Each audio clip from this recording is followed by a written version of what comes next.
Çin rejimi işgal tarihi ve bölgedeki sistematik soykırım suçunu meşrulaştırmak ve çarpıtmak konusunda büyük çaba sarf ediyor ve Mançur İmparatorluğu'nun son kalıntılarından 1876'da Doğu Türkistan'ı işgal ederek yüz binlerce Uygur'u katletmiş, onların başka ülkelere göç etmesine neden olmuş, Doğu Türkistan'ın işgalinde önemli rol oynayan Cellat Zhao Zantang'ı büyük kahraman, kurtarıcı komutan olarak tanımlamaya ve tanıtmaya çalışıyor. Bilgilere göre bu yılın Eylül ayında Zhao Zantang'ın Xinjiang'ı azat etmesi temalı uydurulmuş içerikler resmi olarak ortaokul, lise ve üniversite müfredatına eklediği ve geçen ay Kumul'da yeni kurulan sözde Zhao Zantang Kültür Araştırma Enstitüsü açılış töreninde kamuoyuyla paylaşıldı.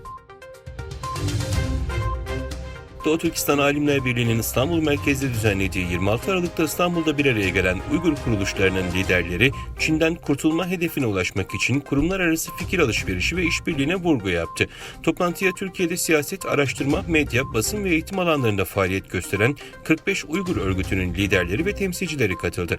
Toplantıya başkanlık eden Doğu Türkistan Alimler Birliği Başkan Yardımcısı Abdüsselam Alim, toplantının amacı ve öneminden bahsederek kuruluşlar arası işbirliğinin güçlendirilmesi, sorunların çözümü için bir araya gelinmesi, ortak bir noktada uzlaşmanın önemi ve düşmandan yani Çin'den kurtulmak amacıyla birlikte çalışmanın gerekliliğine vurgu yaptı. The Wall Street Journal gazetesi ABD Merkezi Haber Alma Teşkilatı'nın Çin Devlet Başkanı Xi Jinping'in 2012'de göreve geldiğinden bu yana Çin'de insani istihbarat kapasitesini geliştirme konusunda başarısız olduğunu ileri sürdü. Wall Street Journal'ın eski ve mevcut Amerikalı yetkililere dayandırdığı haberine göre CIA örgütün en önemli istihbarat hedefi olarak değerlendirdiği Çin'deki insani casusluk kapasitesini geliştirmeye çalışıyor. Yetkililer istihbarat eksikleri nedeniyle ABD'nin Xi ve yakın çevresi arasında Tayvan ve diğer konular gibi önemli güvenlik meseleleri hakkındaki gizli müzakerelere ilişkin sınırlı bilgiye sahip olduğunu söyledi. CIA Direktörü William Burns, Çin misyonuna ayrılan bütçeyi son 3 yıldır 2 katından fazla arttırıyoruz ve Çin misyon merkezini CIA'nin bu konudaki tüm çabalarını koordine edecek tek ülke misyon merkezi olarak kuruyoruz, dedi.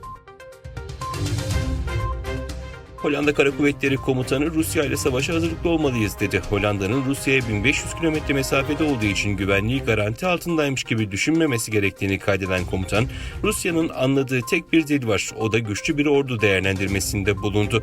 Hollanda Kara Kuvvetleri Komutanı bu kapsamda Savunma Bakanlığı'ndaki personel açığının giderilmesinin elzem olduğunu ifade etti.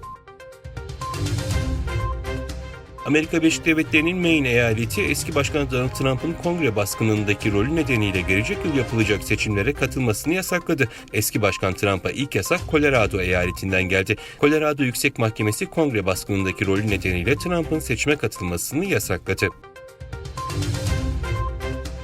Hindistan hükümetinin gazetecileri Pegasus casus yazılımıyla dinlediği ileri sürüldü.